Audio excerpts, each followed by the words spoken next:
നമ്മളെ സ്വപ്നമാണ് സിനിമ. പറയുന്നത് നമ്മൾ ഒരുപാട് ഒരുപാട് പരിഹരിച്ചിട്ടുണ്ട്. പക്ഷെ അതൊന്നും നമ്മളെ ബാധിക്കുന്ന കാര്യമല്ല. നമുക്ക് ഇങ്ങനെ നല്ല ഷോപ്പിംഗ് എന്ന് പറഞ്ഞു നമ്മൾ എനിക്കറിയാം. അങ്ങനെയുള്ള എനിക്കറിയാം. അങ്ങനെ കളിയാക്കുന്നുണ്ട്. പക്ഷെ ഇന്ന് അവർക്ക് യാതൊരു ഉദ്ദേശമില്ല. സ്നേഹം മാത്രമേ ഉള്ളൂ. നമ്മളെ ഉറക്കം കേൾക്കുന്നത് യഥാർത്ഥ സ്വപ്നമാണ്. എന്റെ ഉറക്കം കേട്ടിട്ടുള്ള സിനിമ. അതെ, നിയന്ത്രണം കണ്ട് ഒരുപാട് ഒരുപാട് കാര്യങ്ങൾ കണ്ടിട്ട് കുറെ ആൾക്കാർ ഇന്റർവ്യൂ എടുക്കുന്നു. പിന്നെ അങ്ങനെ എന്റെ സിനിമ തിയേറ്റർ വന്ന് ആൾക്കാർ കാണുന്നു. അവിടെ ഹൃദയം അറിയുന്നത് ഒക്കെ എടുക്കുന്നുണ്ട്. അതൊക്കെ ഒരു യാഥാർത്ഥ്യമായി 5 വയസ്സ് നടക്കില്ലേ. അപ്പം ആ സമയത്ത് അന്നത്തെ ആൾക്കാർ അമ്മയ്ക്കും അച്ഛനും അറിയിട്ടില്ല എന്റെ സംഭവം. അപ്പൊ അവരിങ്ങനെ എന്റെ ബുദ്ധിക്ക് എന്തെങ്കിലും നടക്കുന്നത് മുട്ടായി എഴുതുക. അതുകൊണ്ടാണ് അവര് കൊണ്ട് ചേർത്തത്. നമ്മൾ ആദ്യം കാണുന്നത് ഒരു ഇതുണ്ട്, വ്യായാമം ചെയ്യുമോ ഹാൻഡിക്കാപ്പ് എന്തോ സംഭവമുണ്ട്. പക്ഷെ അത് നമ്മൾ മാറ്റി കൊടുക്കുക. നമ്മൾ പ്രവൃത്തിയിൽ മാറ്റി കൊടുക്കുമ്പോൾ അവരങ്ങനെയായിരിക്കും. എനിക്കിപ്പോഴും എനിക്ക് ഭയങ്കര ഫീലിങ്സ്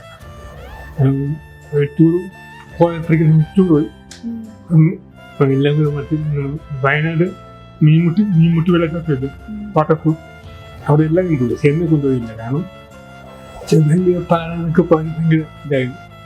പക്ഷെ ഞാൻ ബസ്സിൽ നിന്ന് ഒറ്റയ്ക്ക് ബസ് ചെയ്യുകയായിരുന്നു. എല്ലാം പക്ഷെ ഒരിക്കലും ഞാൻ അവിടെ പോകും.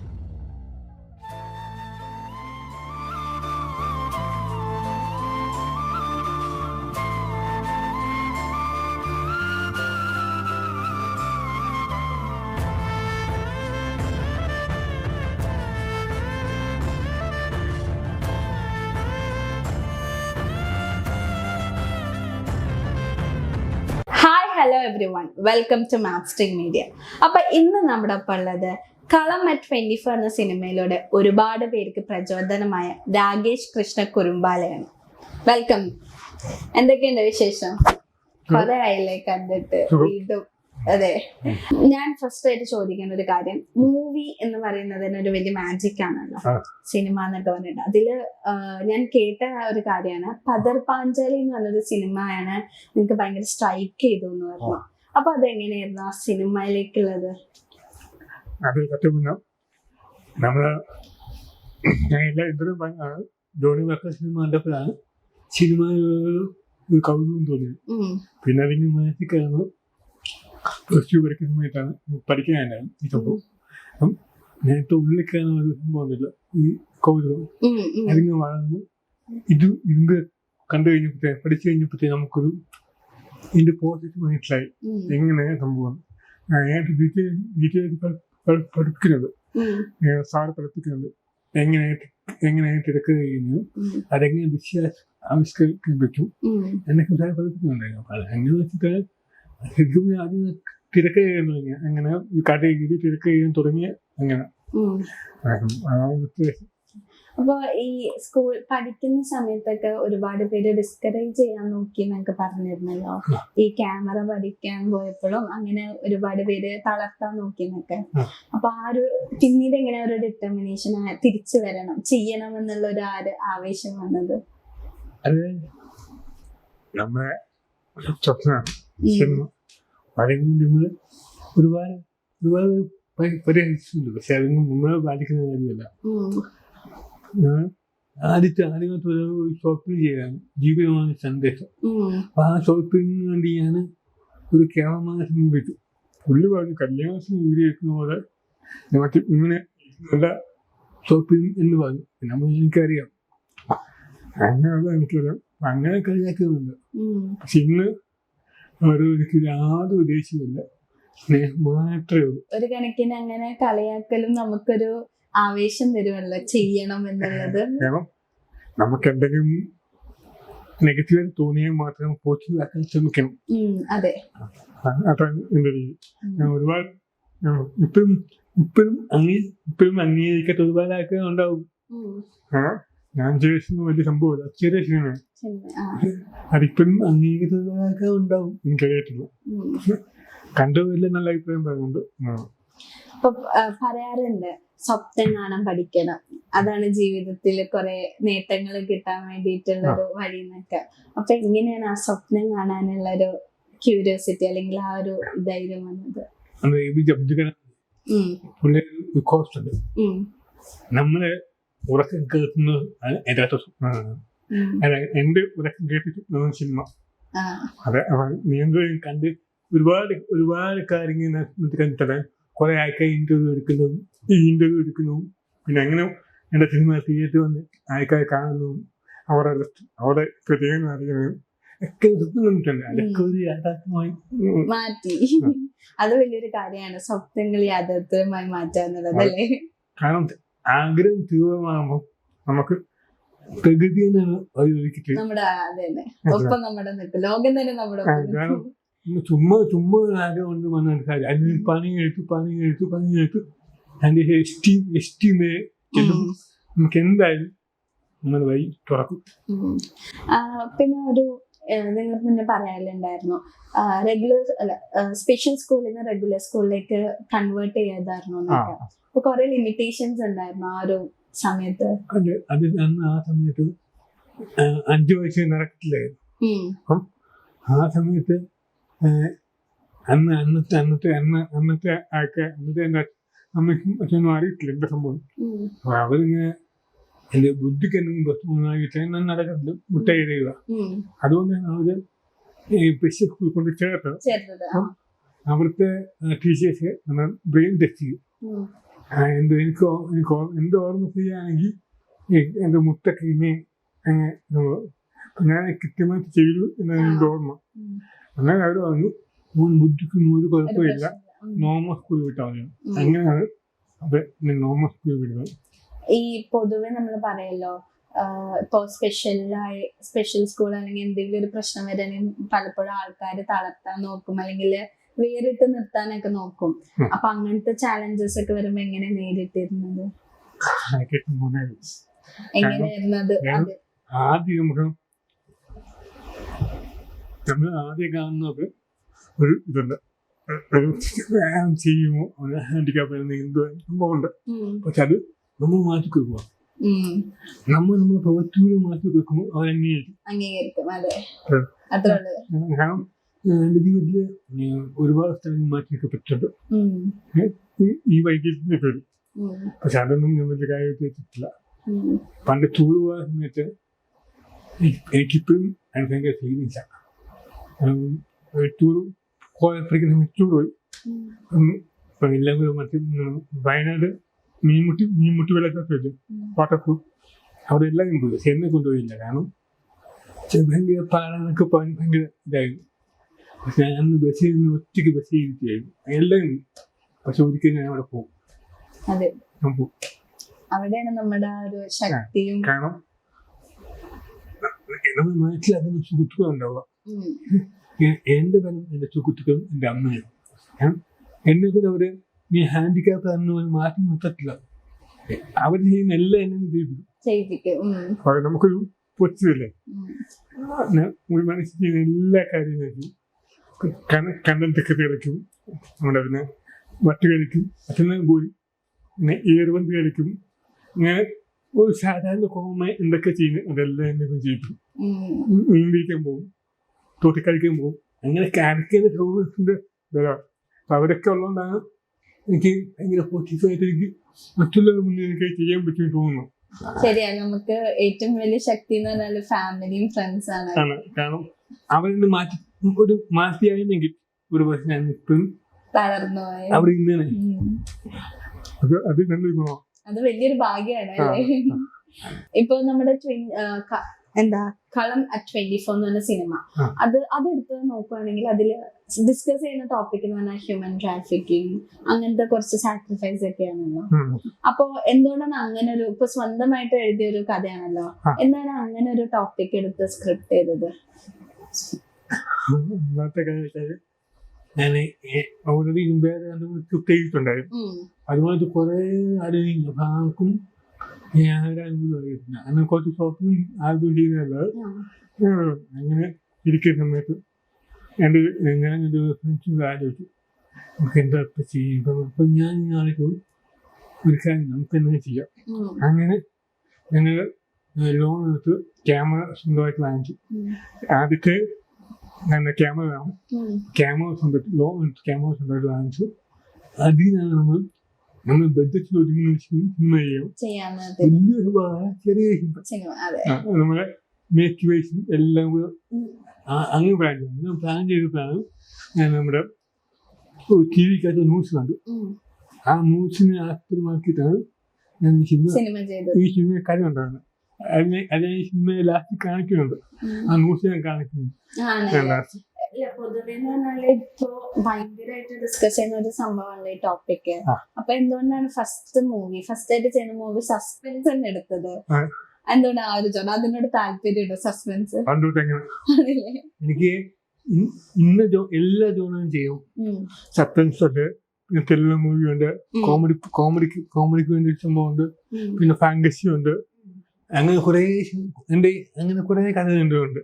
അപ്പൊ എല്ലാ ജോണും ചെയ്യുന്ന ആഗ്രഹമുണ്ട്.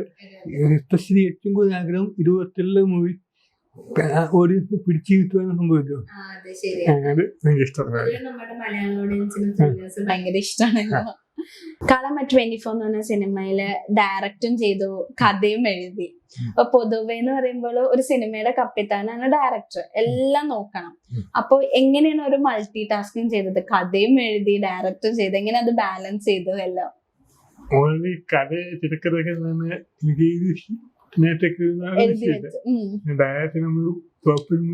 ചെയ്ത എക്സ്പീരിയൻസ് മാത്രമേ ഉള്ളൂ. പിന്നെ അറിയാം സിനിമ ലൊക്കേഷനൊക്കെ പോയിട്ടുണ്ട്, കണ്ടിട്ടുണ്ട് എങ്ങനെയാണ് ചെയ്യുന്നത്. അതെല്ലാം എക്സ്പീരിയൻസിലാണ് ചെയ്തത്.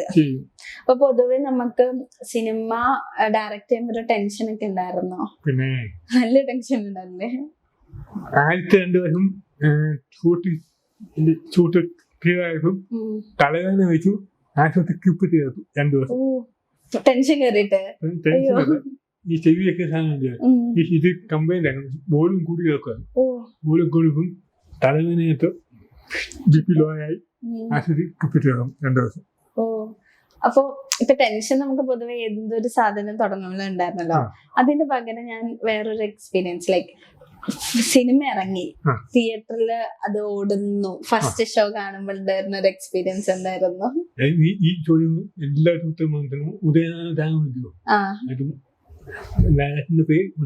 പേര് എഴുതി ഭയങ്കര സന്തോഷമായിരുന്നു, പറഞ്ഞറിയിക്കാൻ പറ്റാത്ത സന്തോഷല്ലേ. ഇപ്പൊ കളം 24 കാസ്റ്റിംഗ് എടുത്ത് നോക്കുകയാണെങ്കിൽ ഫുള്ളും പുതുമുഖങ്ങളാണ് അല്ലെ? ഫസ്റ്റ് ആയിട്ട് പുതുമുഖങ്ങളാണ്. ഒരു ഷോപ്പിൽ പണിയെടുപ്പിക്കുന്നത്. അപ്പൊ ഇപ്പൊ കാസ്റ്റിംഗ് എന്ന് പറയുമ്പോൾ നമ്മള് ആ ഒരു ക്യാരക്ടർ കൊടുക്കണമല്ലോ ഒരാൾക്ക്. അപ്പൊ പുതുമുഖങ്ങളാണ്, ഇപ്പൊ മുന്നേ ചെയ്തിട്ടും എക്സ്പീരിയൻസ് ഇല്ലാത്ത, ഇപ്പൊ എങ്ങനെയാണ് അവർക്ക് പറഞ്ഞു കൊടുത്തത്? അത് ആദ്യത്തെ 2 ദിവസം കമ്മ്യൂണിക്കേഷൻ ബുദ്ധിമുട്ടുണ്ടായി. പിന്നെ അവർക്ക് ഈ അഭിനയിക്കുന്ന ആഗ്രഹമുണ്ട്, അവർ ഞാൻ പറയുന്നത് കേൾക്കും. അങ്ങനെ കേട്ട് അവർക്ക് മനസ്സിലായി ഞാൻ എന്താ ഉദ്ദേശിക്കുന്നത്. അങ്ങനെയാണ് ഒരു എന്റെ കമ്മ്യൂണിക്കേഷൻ കുറച്ച് മനസ്സിലാക്കാൻ തുടങ്ങി. അങ്ങനെ പിന്നെ പോയി, പിന്നെ ഒരു ഫ്ലോയില് പോയി. അപ്പൊ ഇനി ഒരു സിനിമ ചെയ്യണമെന്ന് ആഗ്രഹം എന്തായാലും ഉണ്ടാവല്ലോ. അപ്പൊ ഇനി ആരെ വെച്ച് ചെയ്യണമെന്നാണ് ആഗ്രഹം? എന്നാലും നമ്മളിപ്പോ സിനിമ ആലോചിക്കുമ്പോ നമുക്കൊരു ഫേവറേറ്റ് പേഴ്സൺ ഉണ്ടാവല്ലോ, അല്ലെങ്കിൽ ആ ആളെ വെച്ച് എനിക്ക് സിനിമ ചെയ്യണം എന്നാണ് എന്റെ ഏറ്റവും വലിയ ആഗ്രഹം. അങ്ങനെ ആരെങ്കിലും ഉണ്ടായിട്ടുണ്ടോ?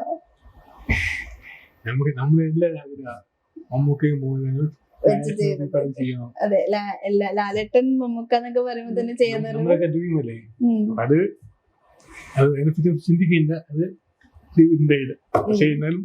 അടുത്ത പടം ചെയ്യുമ്പോൾ മലയാളത്തിൽ ഇപ്പൊ ലീഡിങ് ആയിട്ടിരിക്കുന്ന ആർട്ടിസ്റ്റിനെ ചെയ്യാൻ ആഗ്രഹം. 1-2 പേർക്ക് കഥ വാങ്ങിയിട്ടുണ്ട്. അത് നടക്കട്ടെ. സർപ്രൈസ് പറയാം. അത് സർപ്രൈസ് ആ സമയമാകുമ്പോ പറയുന്നത്. ഇപ്പൊ പൊതുവെ നമ്മള് സിനിമ എടുക്കുമ്പോ ഫിനാൻഷ്യലി നോക്കുമ്പോ നമുക്ക് കുറെ ഇഷ്യൂസ് വരുമല്ലോ. പിന്നെ താങ്കൾ ഫിനാൻഷ്യലി കുറഞ്ഞ ഈ സിനിമ ഇങ്ങനെ സംഭവിച്ചത്. ഫിനാൻഷ്യലി ഉണ്ടായിരുന്നെങ്കിൽ ഇതിനും ബെറ്റർ ആയേനെ. അതെ. അപ്പൊ അങ്ങനെ ഒരു ടെൻഷൻ ഉണ്ടോ ഇനി മൂവി എടുക്കുമ്പോ? ആക്ച്വലി 20 വർഷം ഷൂട്ട് ചെയ്യുന്ന സിനിമയായിരുന്നു. 20 വർഷം ഷൂട്ട് ചെയ്യുന്ന സിനിമയായിരുന്നു. പക്ഷെ 26 ദിവസം ഷൂട്ട്. കാരണം ഇടയ്ക്ക് വെച്ചിട്ട് ഫിനാൻഷ്യലി പ്രശ്നം വന്നു. 3 വർഷം ഷൂട്ടിംഗ് നീട്ടി വെച്ചു. പിന്നീട് എന്തെങ്കിലും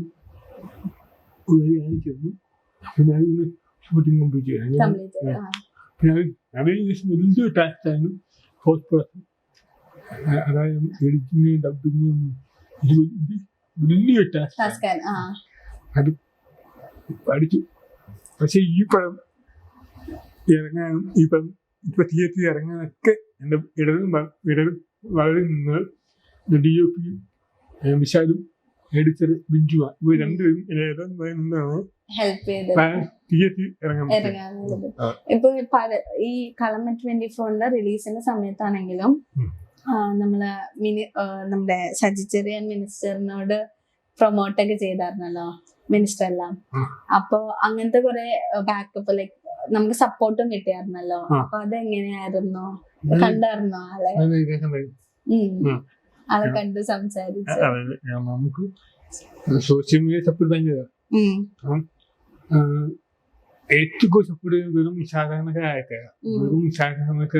അതായത് ഒരു നേരത്തെ ജോലിക്ക് വേണ്ടി പോകുന്ന സാധാരണക്കാർ, ഓട്ടോ ചേട്ടന്മാര്, ബസ് കണ്ടക്ടർമാര്, പിന്നെ എങ്ങനെ സാധാരണക്കാരും അവരൊക്കെ ഭയങ്കര സ്നേഹം. അനുഭവിച്ചു. അവരുടെ എത്തുവാൻ കാര്യമില്ല. നമ്മള് പുറത്തുനിന്ന് കാണുന്ന പോലെ എല്ലാവർക്കും നേരിട്ട് കാണുമ്പോൾ മിഡിൽ ക്ലാസ് എല്ലാം ഭയങ്കര സപ്പോർട്ട്. ഇപ്പൊ നമ്മൾ പൊതുവെ പറയാറുണ്ട്, ഇപ്പൊ പൊളിറ്റിക്സ് എന്ന് പറയുമ്പോൾ കുറച്ച് കോൺട്രവേഴ്സി ആയിട്ട് വരുന്ന ഒരു സംഭവമാണല്ലോ. അപ്പൊ ഇപ്പൊ ഒരു മിനിസ്റ്റർ എല്ലാം വേണ്ടി നമുക്ക് വേണ്ടി സംസാരിക്കുമ്പോ ഒരു കോൺട്രവേഴ്സി ആവോ, അങ്ങനെ എന്തെങ്കിലും ടെൻഷൻ ഉണ്ടായിരുന്നോ? ഈ സിനിമയിലെ എനിക്ക് എല്ലാ തരത്തിലും ഇങ്ങനെ താന്നിരിക്കുന്ന സമയത്താണ് മിനിസ്റ്റർ സജസ്റ്റ് ചെയ്യുന്നത്. പുള്ളിയാണ് എന്റെ ചിറകിന് വീണ്ടും വെപ്പിച്ചത് അല്ലേ? ആള് പറയും ചെയ്തെന്ന് തോന്നുന്നു, നമുക്ക് വേണ്ടത്ര നമ്മൾ സപ്പോർട്ട് ചെയ്യണം മീഡിയം കൂടെ അല്ലേ? ആദ്യം ഞങ്ങൾ മീഡിയ വാർത്ത വിളിച്ചു കൂട്ടി. അതെ, മറ്റേ ചെറിയ പ്രശ്നത്തിന്റെ പേരിൽ ആ വാർത്ത ഒന്നും പോയില്ല. പിന്നീടാണ് സോഷ്യൽ മീഡിയയിൽ GCN ന്യൂസ് അവര് വന്ന് ഇന്റർവ്യൂ എടുത്തതിന് ശേഷമാണ് ശ്രദ്ധിക്കേണ്ടത്. കുറച്ച് ആൾക്കാർക്ക് മീഡിയാസ് എല്ലാം നമ്മൾ വീണ്ടും എടുക്കാൻ തുടങ്ങി. അങ്ങനെ ആദ്യത്തെ ഞങ്ങൾ ഭയങ്കര വിഷമമായിരുന്നു. കാരണം മിനിസ്റ്റർ വന്ന പ്രോഗ്രാമായിരുന്നു. അപ്പം അത് വാർത്ത ശ്രദ്ധിക്കപ്പെടുമ്പോൾ ഇപ്പൊ പൊതുവെ ഇപ്പൊ ചെറിയ സിനിമകൾ അല്ലെങ്കിൽ ലോ ബഡ്ജറ്റ് സിനിമകൾ അങ്ങനെയൊക്കെ വരുമ്പോ പലപ്പോഴും ഓഡിയൻസ് ആണെങ്കിലും മൊത്തത്തിൽ നോക്കുവാണെങ്കിൽ സൊസൈറ്റി ആണെങ്കിലും അക്സെപ്റ്റ് ചെയ്യാൻ കുറച്ച് മടി കാണിക്കാറുണ്ടെന്ന് തോന്നിയിട്ടുണ്ടോ? ലോ ബഡ്ജറ്റ് സിനിമ അല്ലെങ്കിൽ ചെറിയ സിനിമകളൊക്കെ ഓഡിയൻസ് അക്സെപ്റ്റ് ചെയ്യാൻ മടി കാണിക്കാറുണ്ട് എന്ന് തോന്നിയിട്ടുണ്ടോ? അവര് എപ്പോഴും ഞാനൊക്കെ രൂപത്തില്ലേ അങ്ങനെയല്ല. നമ്മൾ കണ്ടന്റും മേക്കിങ്ങും നല്ലതാണെങ്കിൽ ആരെ കണ്ടാലും ഇഷ്ടപ്പെട്ടു. തിങ്കളാഴ്ച എങ്ങനെയാണോ ലോകത്തെ സിനിമയാണ്, പക്ഷെ കണ്ടാലും അതാണ് സിനിമ വിജയം. പക്ഷെ നമ്മൾ പൊതുവെ പറയാറില്ലേ, തിയേറ്ററിലൊക്കെ കാണുന്നെങ്കിൽ സിനിമ വിജയിക്കണമെങ്കിൽ ഭയങ്കര ആക്ഷൻ വേണം, അല്ലെങ്കിൽ കൊമേഴ്ഷ്യൽ പടമായിരിക്കണം, അതൊക്കെ വെറുതെ ആണെന്നല്ലേ? അത് സിനിമ എന്താ ഡിമാൻഡ് ചെയ്യുന്നത്, ആ ഡിമാൻഡ് ചെയ്യുന്ന സാധനം കൊടുക്കുക എന്നതാണ്. കാരണം ഇപ്പം വലിയ ആക്ഷൻ കമേഴ്ഷ്യൽ പറയാൻ ഭയങ്കര ആക്ഷൻ, പക്ഷെ അത് ശ്രദ്ധിക്കപ്പെട്ടിട്ടില്ല. അത് ശരിയാണ്. കാരണം മണിയത്നം സാധനം ഇപ്പൊ വലിയ ക്യാൻസർ ഒരാൾക്ക് ഡയറക്റ്റ് ചെയ്ത പടമാണ്. അത് അത്രത്തോളം ശ്രദ്ധിക്കപ്പെട്ടിട്ടെങ്കിൽ അത് ആ പ്രാർത്ഥന എന്തെങ്കിലും കാണും. ഞാൻ പടം കണ്ടു. പടം കണ്ടു പറയാം. അത് എന്താണോ ശ്രദ്ധിക്കപ്പെടാത്തതെന്ന് വെച്ചാൽ അതിനകത്ത് ആശയങ്ങളും ഉണ്ട്. പക്ഷെ എന്നാലും നമുക്ക് അവിടെ നിന്ന് പ്രതീക്ഷിക്കുന്ന സംഭവമുണ്ടല്ലോ, അത് കിട്ടാം.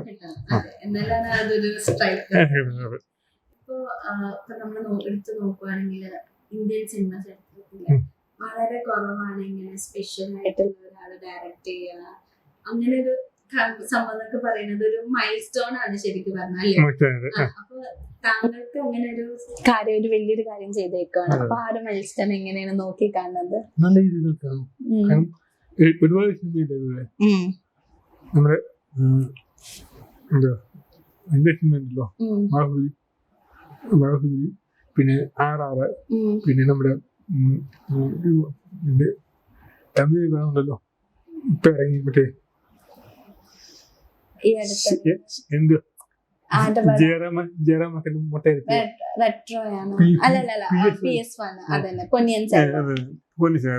ഇതൊക്കെ അങ്ങനെയായിട്ട് ശബ്ദിച്ചേണ്ടതുണ്ട്, അതുപോലെ ശബ്ദിച്ചേണ്ടതുണ്ട്. അങ്ങനത്തെ സിനിമ നല്ല സിനിമ എന്റെ കയ്യിൽ അതുപോലെ ശബ്ദിച്ചുണ്ട്, അതുപോലെ ശബ്ദിച്ചേണ്ടതുണ്ട്. അതൊക്കെ ചെയ്യുന്നത് ആഗ്രഹമുണ്ട്. ഇപ്പൊ ഇതേപോലത്തെ പൊന്നിയിൻ സെൽവം അല്ലെങ്കിൽ ബാഹുബലി എന്നൊക്കെ പറയുമ്പോ നമുക്ക് എന്നും മലയാള സിനിമയില് ഭയങ്കരമായിട്ട് എല്ലാരും ഇപ്പൊ കണ്ടാലും നമുക്കൊരു അത്ഭുതം തോന്നുന്ന ടൈപ്പ് സിനിമയല്ലോ. അങ്ങനത്തെ ഫാന്റസീസ് എടുക്കണം അല്ലെങ്കിൽ അങ്ങനത്തെ ഒരു കഥ എഴുതണം എന്നൊക്കെ ആഗ്രഹിച്ചിട്ടുണ്ട്. കയ്യിലുണ്ട്. 2 വർഷം കഷ്ടപ്പെടാം. ആ സിനിമ ഫുൾ ക്രിപ്റ്റാ സിനിമ. അത് ഞാൻ 2 വർഷം കൊണ്ടിട്ട് ക്രിപ്റ്റാ, അത് ഫുൾ ക്രിപ്റ്റാ. അതും കഥ പറയാനല്ലോ, ബാഹുബലി പോലല്ല, അത് വേറെ ലോകത്ത് നടക്കുന്ന കഥയാണ്. അതെ, ഞാൻ അടുത്ത കൂട്ടുകാർക്ക് അറിയാം അതിന്റെ കഥയും കാര്യങ്ങളും. ഇപ്പൊ നമ്മള് ചിലവരെങ്കിലും എപ്പോഴെങ്കിലും ഇങ്ങനെ പറഞ്ഞിട്ടുണ്ടോ, അല്ലെങ്കിൽ ഇപ്പൊ നമ്മള് ഇപ്പൊ ഇങ്ങനെ ഒരു സിറ്റുവേഷൻ ആണ്, ഒരു സ്പെഷ്യൽ കിഡാന്നൊക്കെ പറഞ്ഞിട്ട് സിമ്പത്തി എന്ന് പറയുന്ന അല്ലെങ്കിൽ എംപതി നിങ്ങൾ ഡിസേർവ് ചെയ്യുന്നു അല്ലെങ്കിൽ നിങ്ങളോട് കാണിച്ചിട്ട് അങ്ങനെ മാറ്റി നിർത്തണം അങ്ങനെയൊക്കെ പറഞ്ഞിട്ടുണ്ടോ ആരെങ്കിലും? വേണ്ട, പലപ്പോഴും സിമ്പതീസ് ആണ് കൂടുതൽ പറയാറ്. അതെന്നെ ഹെൽപ്പ് ചെയ്യാൻ പറ്റുമോ? അതാണ് കാര്യം. അതെ, എനിക്ക് നമുക്കൊന്ന് ഹെൽപ്പ് ചെയ്താണ്, അതാണ് വേണ്ടത്. സിമ്പതി എല്ലാവർക്കും ഉണ്ട്, പക്ഷെ സിമ്പതിക്ക് വേണ്ടി നമ്മളെ പറ്റുന്ന ഹെൽപ്പ് ചെയ്തു കൊടുക്കുക. അത് ചെയ്തു കൊടുത്താൽ അതായത് ഇപ്പൊ ഇനി ഞാൻ കേട്ടായിരുന്നു 8 സ്ക്രിപ്റ്റ് എന്തോ എഴുതി റെഡിയാക്കി വെച്ചിട്ടുണ്ട്. ഇപ്പൊ 8-നേക്കാളും ഉണ്ടോ കയ്യില്? അപ്പൊ കൊറേ കഥയായിട്ട് 6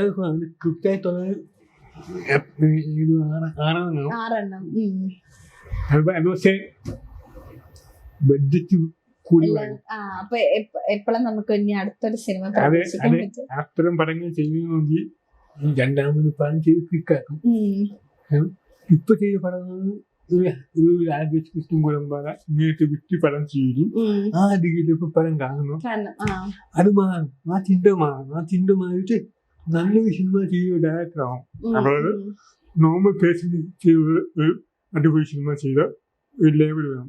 എന്നാൽ മാത്രം നമുക്ക് സിനിമയ്ക്ക് എന്നെ ആവശ്യമില്ല, മലയാള സിനിമയ്ക്ക് എന്നെ ആവശ്യമില്ല, മലയാള സിനിമയ്ക്ക് എനിക്ക് ആവശ്യമില്ല. അപ്പം നമ്മൾ കുറച്ച് ബെറ്ററായിട്ട് കുറച്ച് സിനിമ ചെയ്യും. ഇപ്പൊ മലയാളം അല്ലാണ്ട് വേറെ ഏതെങ്കിലും ഭാഷയിൽ സിനിമ ചെയ്യണം എന്നൊക്കെ ആഗ്രഹമുണ്ടോ? ഏത് ഭാഷയാണ്? മലയാളം അല്ലാണ്ടേ ഏതെങ്കിലും വേറെ ഭാഷയിൽ പോയിട്ട് സിനിമ ചെയ്യണം എന്ന് ആഗ്രഹമുണ്ടോ? ഏത് ഭാഷയില് ചെയ്യണം? ഹിന്ദിയും തമിഴിലോ? അതെന്താ ഹിന്ദി തമിഴ് എന്ന് പറയുന്നത്? ഹിന്ദി തമിഴ് മാച്ച്. ആരെ വെച്ചിട്ട് ചെയ്യണം ഹിന്ദിയിലാണെങ്കിലും? അത് ചെയ്യുമ്പോ ആരാ ചെയ്യും. പക്ഷെ എന്നാലും ഇന്ന ആളിപ്പോ നമ്മളൊരു സിനിമയുടെ കഥയൊക്കെ എഴുതുമ്പോ ഇന്ന ആൾ അഭിനയിച്ച കൊള്ളാന്നൊക്കെ പറഞ്ഞിട്ട് എഴുതാറുണ്ടോ? ഇല്ല, നമ്മള് അതിനനുസരിച്ചിട്ട് ആളുടെ അനുസരിച്ചിട്ട് മാറ്റാൻ. ഞാൻ സാധാരണ കഥ എഴുതുമ്പോ എനിക്ക് കഥാപാത്രത്തെ ഞാൻ കഥ എഴുതുള്ളൂ. എന്നാണ് ചെയ്യാം എന്ന്. പക്ഷെ പിന്നീട് അത് എഴുതി കഴിയുമ്പോഴായിരിക്കും ഇന്നാണ് ചെയ്ത കുറച്ച് ബെറ്റർ ആവും. ഇന്നാണ് ചെയ്ത ഇന്ന് ക്യാരക്ടർ ഇന്നാണ് ചെയ്ത അടിപൊളിയാവും. അങ്ങനെ ചെയ്യാം. അപ്പൊ നമുക്ക് കുറച്ചുകൂടി ചേഞ്ച് ചെയ്യാൻ പറ്റും. ഇപ്പൊ പൊതുവെ നമ്മൾ കഥയൊക്കെ എഴുതുമ്പോ ഭയങ്കരമായിട്ട് ഇമാജിനേഷൻ വേണം അല്ലെ? നമ്മള് വേറൊരു ലോകത്തേക്ക് പോവാ, ആലോചിക്കുക, കഥ എഴുതാന്നൊക്കെ. അപ്പൊ എവിടെ നിന്നാണ് ഈ കഥകൾ എഴുതാനുള്ള ഒരു മോട്ടിവേഷൻ കിട്ടുന്നത്? ഒത്തിരി വായന പലർക്കും ഇല്ലാത്തൊരു സംഭവമാണ്. ഈ വായിക്കുമ്പോൾ നമുക്ക് കുറെ സാധനങ്ങൾ നമുക്ക് കിട്ടും. ചെറിയ ചെറിയ സാധനങ്ങൾ വായിക്കുന്ന അതുകൊണ്ടാവാം കഥകളൊക്കെ ചെറിയ കണ്ടന്റ് വരുന്നത് അങ്ങനെ ആയിരിക്കും. അപ്പൊ ഡിസ്കസ് ചെയ്യാറുണ്ടോ ആരോടെങ്കിലും? ഒരു കഥ വന്നു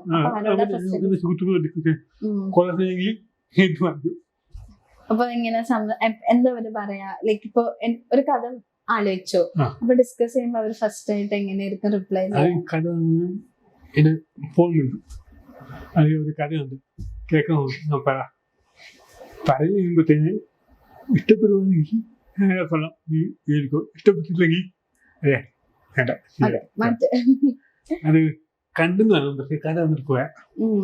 പക്ഷെ അങ്ങനെ പറയുന്ന ആൾക്കാരെയാണ് നമുക്ക് വേണ്ടതല്ലേ? കറക്റ്റ് ആയിട്ട് പറയണം.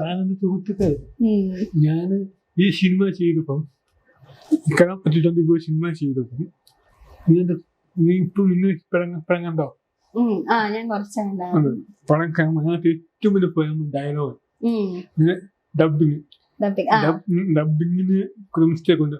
കാരണം അത് അവര് തന്നെ ഡബ് ചെയ്ത്, ഡബിങ് ആർട്ടിസ്റ്റ് അവര് തന്നെ ചെയ്ത്. അപ്പൊ അതുകൊണ്ട് അതിന്റെ ഒരു മിസ്റ്റേക്ക്, ആ ഒരു മിസ്റ്റേക്കും പിന്നുള്ളത് കൊച്ചു ലാഭുണ്ട് ഫസ്റ്റ് ഹാഫ്. പക്ഷെ അത് കഴിഞ്ഞാൽ കഥ പിടിച്ചു. ഈ രണ്ടും മാറ്റി കിട്ടിയ പണം കൊള്ളാമെന്ന് എന്റെ ഏറ്റവും സുഹൃത്തുക്കൾ പറയും. എന്തൊക്കെ ഇവരൊക്കെ പോയിട്ട് പറ്റി, ഇവരൊക്കെ തെറ്റ് പറ്റി എനിക്ക് ചൂണ്ടിക്കാണും. പക്ഷെ ടോപ്പിക് വെച്ച് നോക്കുമ്പോ ഭയങ്കര ചർച്ച ചെയ്യേണ്ട ഒരു ടോപ്പിക്കാണ്. ഇപ്പോ ഹ്യൂമൻ ട്രാഫിക്കിനെ പറ്റിയിട്ട് നമ്മുടെ മലയാള സിനിമയിൽ തന്നെ ജോസഫ് വന്നു. അപ്പൊ ജോസഫ് വന്നപ്പോഴും നല്ല ചർച്ച ചെയ്തത്. അതേപോലെ ചർച്ച, കാരണം ഇപ്പൊ ഈ പറഞ്ഞ പോലെ തന്നെ നടക്കുന്നുണ്ട്.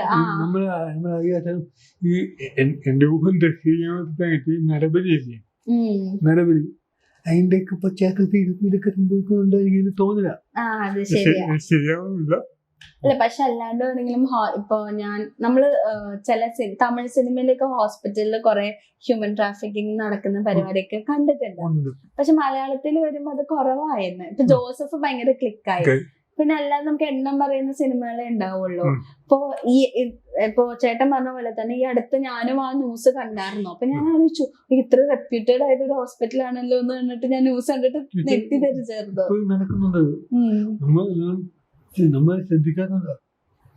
പക്ഷെ പോരാനായിട്ട് എനിക്ക് തോന്നുന്നു ആ ന്യൂസ് ആണെങ്കിൽ അധികം ആരും ചർച്ച ചെയ്തില്ല.